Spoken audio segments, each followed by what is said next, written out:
your neighborhood, in your neighborhood, in your neighborhood. Say, who are the people in your neighborhood? The people that you meet each day. Hello again, and welcome to episode number 3. Wow, we're moving on up there to the People in Your Neighborhood podcast. I am Johnny Keegan. Thank you so much. We started a fan page on Facebook, and we have 16 followers. There's all the people I invited so far. But check us out on Facebook. The People in Your Neighborhood podcast is on Facebook as well. And we are working on it. I'm working with Jordan from Computech. We are going to be on YouTube, and he's working on getting us on iTunes, different ways that you can hear the podcast. Of course, advertising is open. It's so ridiculously cheap. Email us at yahoo.com. Hope you had a great week. I mean, the weekend was, last weekend was awesome with that pumpkin chunking event. I never in a million years thought I'd enjoy that, but I did. Oh my gosh, it's so fun to watch. And, I mean, it was like the most redneck thing I've ever done and loved every second of it. Hung out with some people that just kept giving me beers, so they became my buddies that day. And you'd walk around, and like and I'm not joking you one bit, every 10 feet you knew somebody. And that was kind of cool. I think they know what to fix for next year. It's the biggest crowd they ever had. They need to work on some restrooms, and they even need to work on more food vendors because the lines were ridiculously long, and I'm not going to wait 45 minutes to grab a bite. That's just me. I'll go hungry and wait till later. But maybe I should get into the food vending business and instead of the podcast business and just go to that pumpkin chunking event. I'm looking forward to next year. Brighton Beats will be our guest on the musical part of the People in Your Neighborhood podcast. They played at the Clayton Opera House for Jazz Fest, and they came here to this station, and they came here to Tunes 925, 1045, and played unplugged, if you will, for a jazz band. Like 14 members in this studio playing a tune, and they were the nicest guys you ever met.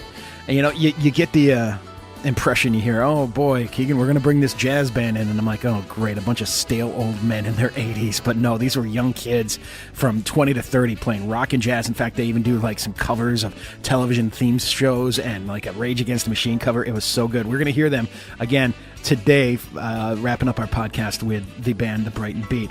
Also on the show, we're going to talk to the people in your neighborhood. They're new to the neighborhood, and they're the members of the Watertown Wolves. A brand new coach this year, Trevor Kraz. We call him Coach Kraz for short. Forward player Stephen Gallo will be our guest too, and we'll learn more about the Watertown Wolves and what it takes to be a hockey player. In fact, we are kind of devoting this podcast today to hockey when we even talk to a Zamboni driver who does the Zamboni for the Watertown Wolves. Jeremy is going to be in and let you know everything you want to know about a Zamboni. And I have questions. Silly questions. I'm inquisitive when it comes to people's occupation, and I like to learn some information, so I do ask those questions. All right, to one of our sponsors, and we're working on others too. Again, be a sponsor. Email us at johnnykeegan@yahoo.com. One of our sponsors, Salon 109. They are opening very soon, November 1st, for business. If you need an updated haircut to cover up those gray hairs or freshen up your highlights, they've got you covered. And gentlemen, they aren't leaving you out. Stop by, get a fresh haircut and a beard trim. Salon 109 also offers facials that customize for your skin type. If you're tired of shaving, how about this? Can I do it on my face? That would be nice. They offer a wide variety of waxing from eyebrows down to the toes and everything in between. So what's down from your head to your toes? What's in that middle area? Yeah, they'll do that too. They're located at 109 Water Street in Dexter next to Willie's. Call 315-918-4050 for your appointment. And take a better selfie. See a stylist. Call Janet and Megan today. That number again, 315-918-4050. Our only sponsor for people in your neighborhood, but we will have others. Again, johnnykeegan@yahoo.com. Please email us if you want to be a sponsor. We appreciate that. So what do you say? Let's get into the podcast. All right. Thanks for tuning in. Again, we are on SoundCloud, and share it when I post it on Facebook. Get the word out about this podcast. And I would certainly be in your debt. It's so funny with Facebook. I'm writing people letters. I'm like, hey, I'd love to have you on as a guest. And you know that they see that Facebook message that you sent it, because it shows that, yes, they've seen it, but they don't reply. It happened to like 6 people. No replies. Well, thanks a lot, buddy. I appreciate that. I'll remember that when you need something, because believe me, you will, and you'll come to me. It's so funny, though, because I posted a picture of one of those bugs that look like ladybugs that invaded my house. They're like called Japanese beetles. I posted a picture of that. Oh my God, 50 replies. But you post about your new business or you're doing something good? 1 check. It's very frustrating at Facebook. I was better off without it sometimes, weren't we? All right, let's do it. It is the People in Your Neighborhood podcast. Welcome in.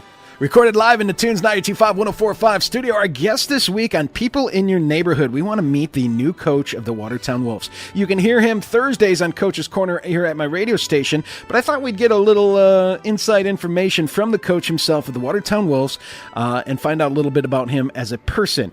Coach Trevor Krazowicz. I'm going to never be able to say that correctly. We call him Coach Kraz for short, and thank God we do. Trevor, thank you so much for being a guest on People in Your Neighborhood podcast. I appreciate that. Hey, thanks for having us. All right, so you are brand new to the Watertown area and the new coach of the Watertown Wolves. How is Watertown treating you so far? It's great. Everybody's super friendly. Everybody's embracing myself and obviously the players and staff. Everybody that's working for the team is working extra hours. Like I said, we have Chris and Stephanie in the office, and they're super helpful and they're grateful for the boys. Do you ever get nervous? You're Canadian from Thunder Bay. Yeah. Do you? A part of me for traveling and taking another job has always been nerves and scared. Do you ever get that feeling like, man, I got to go to Watertown? I don't want to go to Watertown. I'm very nervous about coming here. Do you ever get that feeling about taking a new job in a new city? Not really, because when you're a player, you know what I mean, you're playing all over the time. I started when I was 20. I went to Port Huron. That was basically the nervous year, and then every single year you're traveling to a different team or you're getting traded. You know, it's once that all settles in, you've been doing it for 15 years, it just gets easier and easier. When you were a young man or a young kid, and in Canada, isn't basically, there's be a lumberjack or be a hockey player? Yeah, pretty much. Like my brother went the lumberjack route and I went the hockey way. Is he a lumberjack for? Well, he works in the wood industry in the mill, so it's, yeah. What a comparison. So you went the hockey way. Now tell me about playing hockey as a little kid. I mean, you started with Pee Wee League or something like that? No, you start when you're 3 or 4. Really? Oh, yeah. Everybody's got snow and everybody's got ice, and it's all over the place. There's ice sheets and there's game surfaces, so your dad puts you out there when you're 4, and I got a brother that's 5 years older, so you're always playing with him and your cousins on the pond. I stayed at a hotel once in Toronto for the weekend. I was seeing a concert there or something, and I noticed you could see down the street was a hockey rink, and 4 a.m. people were playing hockey. It was used 24 hours a day of people playing hockey. Oh, yeah. As long as there's lights, they won't get off. Uh-huh. Yeah. So when did you realize, man, I really want to be doing this for a living, if you will, or making it to the pros? I think I was 17, maybe 18. I was just playing with guys that were drafted to the NHL, and I thought I was as good as them as that time. Obviously, they went the NHL way. I went the other way. But, again, I finished my junior career, and I got a call from an agent and the general manager from the Port Huron, which was in the UHL at the time, which was AA hockey. And I didn't even really anticipate going. I just thought my career was done. And that basically started my career. And then ever since then, it was... Your career as a coach or a player? No, that was a player when I was 20. Okay. So then ever since then, I played 12 years of pro, and now this is my 5th year coaching. Did you ever get close to making it to the big leagues? No, that was the highest I made. I played with Wayne Gretzky's brother, Brent Gretzky. No fooling. Yeah, we were in Port Huron again. He's playing the NHL. That was the highest I've ever made it. Was it a dream always? I'm I want to be on the Oilers or whatever team to make it to the big dance. Well, it's pretty much whatever team Gretzky was on is where everybody wanted to play. The LA Kings or whatever the case may be. Everybody in Canada, it's Wayne Gretzky. In your hockey league, how many players may make it to the big league? Ever since I played, it was only one. His name's Scott Darling. He was the backup for Chicago, and now he just signed in Carolina for 4 years. So only one player you've ever met. And then the team of the Watertown Wolves now, the odds aren't in their favor to make it?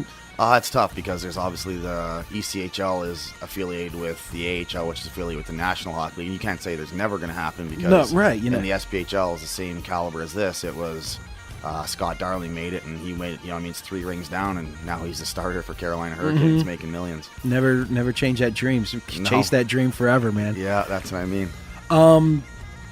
You're listening to the People in Your Neighborhood podcast, by the way. We're talking with Coach Trevor Kraz of the Watertown Wolves, brand new coach. Last year, it was a totally different team, and it wasn't, people went to the games. The games were packed. But there was this no one-on-one relationship with the players that I really liked. Is there something you plan on doing a little differently than last year? Like a one-on-one with the fans? Gosh, you knew all the players on the past teams, and they would go out and make your sub at Moe's Diner or Moe's Restaurant and that kind of stuff. And then that stopped. It was gone. will that you bring that back so there's some interaction with the fans? Yeah, like I said, there'll be players after every single game. All the team will go out, sign autographs, talk to kids, take pictures, whatever the fans want. And we'll be out in the public. We'll be in from schools. We'll be, like you said, we could be serving you at dinner. We could be serving you anywhere. We'll be out. We got 3-4 promotions every week for the players and myself. Is that really important to do to be in the public eye? You got to get your name out there. You got to get the players out there. You got to give something back to the community. The more you give back to the community, the more you're going to get back. The more community comes back in it as a full circle. Thank you so much for stopping by. What can fans of the Watertown area and anybody listening to this podcast, all thousands of them, it would be really nice. What can they expect from this team? It's going to, like I said, it's going to be a community-driven team. We're going to be a blue-collar team that's full 60-minute games, and like I said, we're going to be coming through with a great team, and I think the number one goal is to win a championship. So basically, you got to go game by game, and like I said, this week is a whole new team from last week. You think you're going to stick around for a while here in Watertown? Can you tell? Is it a year-by-year kind of thing? You just never know. You never know about anything. We haven't had a coach for more than a year. Well, maybe I'm that guy that's going to break it. Let's do that. All right. Coach Kraz, thanks for being a part of the podcast. Hey, thanks for having me. People in your neighborhood, thanks to the coach of the Watertown Wolves being our guest today. One of the players of the Watertown Wolves stopping by, forward Stephen Gallo. Thank you so much for being a part of the People in Your Neighborhood podcast. We appreciate that. It's a podcast of getting to meet different folks in your neighborhood. All sorts of people do occupations, and not many hockey players walk in the streets. Professional hockey players, mind you. Thanks for being our guest. Yeah, it's a pleasure to be here. All right, you come from, where? New Hampshire. Yes. Okay, and basically born and raised in that state? Yeah, I was born in state capital Concord, and I've bounced around in a couple towns, but always born and raised in New Hampshire. Tell me about New Hampshire life, man. What's different than Watertown, New York? Well, the towns I've always lived in have been pretty quiet, but... That's the best part of America. I love quiet towns. Yeah, my family does too. That's kind of the main reason why our whole family's very outdoorsy, hunting, fishing, the whole 9 yards, but... How close is your neighbor? I don't have neighbors. Okay, so it's like a mile down the road you might have a neighbor? Maybe. Okay. Yeah. I've never met a neighbor that I had in my life. Really? Yeah, and if I met him, I didn't know that he actually was my neighbor. Wow. So that kind of can stink, like, when you need a cup of sugar or you need some help working on your car. Yeah. I mean, there's the negative side effect to it. The biggest one is towns like that aren't hockey towns. If they are, they're playing on an outdoor rink. It's your friends after school. There's nothing competitive about it. So for a guy like me who had... ambition to kind of take this seriously, it doesn't happen. So I actually lived in quiet towns in New Hampshire, but I actually grew up playing hockey in Boston. I played for a league in when I was young called the Metro Boston Hockey League, and the theory behind it was traditionally it's you learn the fundamentals of hockey, which is skating, shooting, stuff like that, and you save the physical contact, the hitting, and all that stuff for when kids are older. And so what the idea was with the league I played in was let hitting happen at any age. Let them hit when they're as small as possible so that by the time that they're big enough to actually do some damage, they have the fundamentals down so that nobody gets hurt. Because what was happening was kids who, you've seen them all, we've seen them all. There's kids who are young and you see them and they're huge for their age. Right. So a kid like that who's just a giant on skates compared to everybody else his age, learning how to hit, he's going to hurt somebody. So what the idea was to play for a league that was going to teach everybody the same thing at a very young age. And that's why a number of my buddies that I've known over the years are still playing pro to this day. I was on a line with Tim Schaller, who's a Boston Bruin as we speak. He's a local guy. Well, I say local because for you, for me. But I have friends in the AHL. But you're currently a Watertown, New York resident, absolutely. so you fit into this podcast. So you played hockey with professional players. Yeah, real guys in the big league. Right, and it's cool to watch those guys. Obviously, I wanted to be a part of it, but it didn't work out. And but to watch those guys and see people that you knew and on TV and interviews, and you laugh because you remember, that kid was 9 years old and he used to forget his skates, like, and he stole your Rubik's Cube. Yeah, and you want that back, and, right? He used to trade Game Boy Color games, and now here he is, and you see him on the page, signing multi-million-dollar contracts. And you are technically a professional hockey player. I am. Tell me about the injuries that you have received while playing hockey in the professional level. I'm actually lucky. I've never broken a bone in my life. How about the choppers?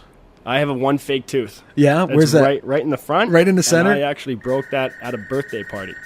So anyways, just the one tooth is basically your injury. You're a very lucky guy playing minor league hockey and just have the tooth. Yeah, I mean, I've gotten countless stitches in my face, and I have a scar across my left cheek. I got actually kicked in the face last year, but, I mean, luckily, relatively minor. All right, so was that from the fight? The tooth was from a fight, or was it a puck hitting your face? Or The tooth was a birthday party, but ironically, it was a birthday party at a hockey rink. So the whole party was on the ice, and the neutral zone was the cake and the tables, and then the outside zones, the offensive zones, was 3-on-3 cross-ice hockey, and I thought it was a big shot, so I went out there without a helmet and shorts and a T-shirt, and a puck ricocheted and hit me right in the face. And now, does your coach for play? Do you have plays in hockey, or is minor league hockey kind of like a free for all, and whoever gets the puck? Oh no. Okay, so we have systems. We have a full set of systems depending on all kinds of situations and depending on what zone we're in at that time. Oh, so is it like a coach in football? He's like, hey, run the X2 play. Not really. It's more so. I'd like to think that there's a lot more creativity in hockey than there is in football. I think football is much more distinct in what routes you run and stuff like that. But I think hockey has a lot of reactivity to it. But that doesn't mean that we don't have a set of boundaries that we like to keep in. Like, we have certain situations that arise. We have this player should be here, and so on and so forth. But in between those, there are windows of opportunity that you can have to create and kind of put your own style of play, because no one plays the game the same way. Let's run by some quick questions here real quick. Favorite type of music? Country. Favorite artist of country music? Eric Church. Okay. Favorite television show? Ooh, that's a good one. I like stand-up comedy. I'm gonna have to go with Comedy Central Presents. Okay. Favorite book? Favorite book? That would probably be The Da Vinci Code. And favorite celebrity crush that you would love to go on a date with? I gotta ask these to your coach here sometime too. Probably Taylor Swift, because she wrote that song "Hey Steven." Okay, that's the first I've ever heard for Taylor Swift, man. That's awesome. What can fans? Thank you so much for your time, for being part of the People in Your Neighborhood podcast. Please give a message to the fans of the Watertown Wolves. I would just say that I think that yes, last year was not where we wanted to end, but it was a step in the right direction. I think this year we have the right personnel and the right players in the locker room, in the office to kind of to get the ultimate goal, which is a championship. And I think it starts this weekend with exhibition games, with veterans back in town, to show you guys that we are here to win. Thank you so much for being a part of the People in Your Neighborhood podcast. It is forward from the Watertown Wolves, Stephen Gallows. You're a pleasure to meet, and I hope you're around for the team all year. Thank you very much. Appreciate it. People in Your Neighborhood podcast, and I'm Johnny Keegan. Thank you so much for tuning in. So far, about over 800, 900 people have tuned into this podcast. Very thrilled. We talk to people doing unique jobs and find out a little bit about them. I always like the Zamboni driver from Parks and Rec. Jeremy's our special guest who drives the Zamboni. I do, yeah. You got 900 people. You're going to get about 1 million after this one. Exactly. So. Everybody wants to know about the Zamboni driver. And that's what I do. I always have questions about people's occupation, and that's why you're here. So thank you so much for making the time to talk to us for a few minutes. What goes into being a Zamboni driver? How long is the course? Is there a course? Do you have to go to school? Do they show you 5 minutes and then bang, you're on the Zamboni? No, it is a crash course, man. It's but literally crash. Yeah, no, you do. You kind of run into some walls a bit here and there, but no, it's not that bad. It's just you basically ride along for a little bit and watch, and just you do resurface after resurface until you can kind of get it right. Let's find out about a Zamboni. Is a Zamboni powered on gas, diesel, electric? Gas. I mean, they have propane ones. They have. They do have electric ones. There's been talk about getting one, but we're on a regular gas fuel. Okay, is it standard, automatic? It's a hydrostatic, they call it. I mean, it's not. It's an interesting kind of concept. It's just there's a throttle, and there's not like a braking system, but you let off the quote unquote gas, the pedal, and it stops. But it's a throttle button, so it's like a lawnmower kind of. Okay, I got you there. Yeah. And how fast can she go? Well, that depends on who's driving. Okay. You're Leadfoot McGee. How fast can the Zamboni go? I would guess 15 miles an hour if you wanted it to, but I mean, your boss pretty much doesn't want you to. The slower you go, the prettier it looks. So. Okay, now do you guys get upset you've just done. It's the end of the period of the hockey game, and you guys have just basically done what you do. It's hot water in there that makes the ice freeze, I imagine. Hot and cold. Hot actually freezes faster, but that's more of it cleans up the roughness of it. The cold water comes in last, and that makes the water look more clear. Okay. Gives it that shiny look. So that's more when you're aesthetic. done with the Zamboni and the ice rink looks very shiny and clean, and then you get the goalie comes on the ice and he just basically scrapes his ice going back and forth right in front of his goal. Does that make you upset after the job you've just done? No. The funny thing is, at the end of the period, that is the cleanest spot, though, where the goalie is, where the net is. No. I mean, there's a lot of things that can get you, grind your gears, and that's probably one of the least of them.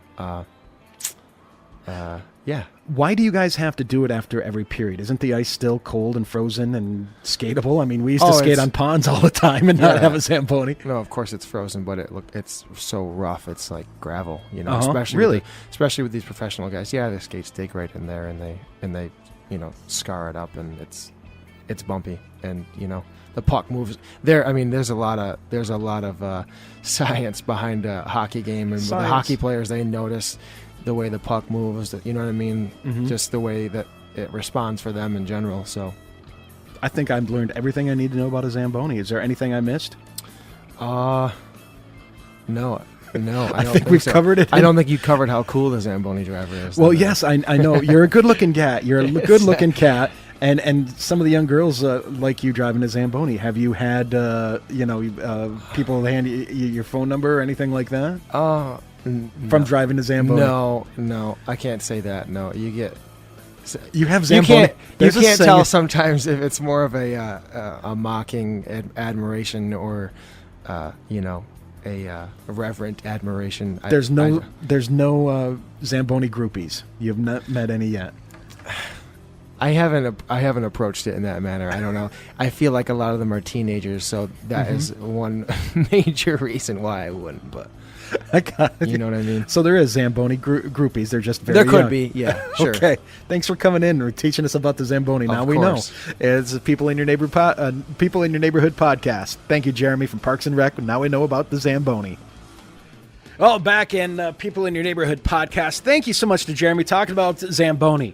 I mean, who would have thought? I just always am inquisitive and ask lots of questions. I mean, never disrespect to anybody's occupation. Always find out about things that tick. I mean, when am I going to drive a Zamboni? So I'm asking questions, man. That's what the whole People in Your Neighborhood podcast is about. Never to never, ever put down somebody's job. And I think it's interesting how a Zamboni works. I would never know. One of our sponsors for the People in Your Neighborhood, Salon 109, opening November 1st for business, whether you need an updated haircut, cover up those gray hairs, or freshen up your highlights. Yeah, I'm worried about that. Well, they've got you covered anyways. And gentlemen, they aren't leaving you out. Stop by, get a fresh haircut and a beard trim. Salon 109 offers facials that they customize for your skin type. If you're tired of shaving, they offer a wide variety of waxing from your eyebrows down to the toes and everything in between. They're located at 109 Water Street in Dexter, next to Willie's. Here's a number to call. Make your appointment, 315-918-4050. Of course, walk-ins are always welcome. You take a better selfie, see a stylist. Call Janet and Megan today. We're still looking for sponsors in the People of Your Neighborhood podcast. That's easy to do. Email me at johnnykeegan@yahoo.com. It is extremely cheap. And we also launched, as you know, a Facebook fan page of People in Your Neighborhood. You can inquire about that, too, on that page. And I'd love you to share it. The more people we get listening to this, we have ways of, we're working on it as we speak, to get us on iTunes and YouTube. That's it. It's going to happen here probably next week for YouTube, at least. iTunes, we're working on that, so you can just download it anytime we launch a new podcast. Well, the Brighton Beat played the Pumpkin Chunkin' Festival, the Jazz Festival at the Clayton Opera House Saturday. They are a jazz band from Boston and parts all over the area. They're about 14 members, and this isn't your daddy's jazz band. This is cool stuff. And they've actually talked to me about playing Rage Against the Machine jazz versions in their set. Well, here's their performance when they stop by my studio. They're the musical guest today, playing some cool stuff. This is the Brighton Beat.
Just don't know when it ends, man. Thank you guys so much. One more time, come on over there, Mr. Sammy Wags, and all you guys, thank you so much. Oh, it's such a pleasure. Thank you for having us. This is so much fun. This is the kind of stuff we do it for, honestly. Well, next time you're in town, it's open invitation. All right, seriously. we'll be back. Okay. We're going to bring more people next time. Now, you mentioned something as a favor to me, and it can be 30 seconds long, if you can do a TV theme song. What are you thinking? It's just got to be something recognizable. We're not going to pull out Family Guy here. That's a tough one. There we go. 2. Oh, 1, 2, 3. From the town of Bedrock. Let's go.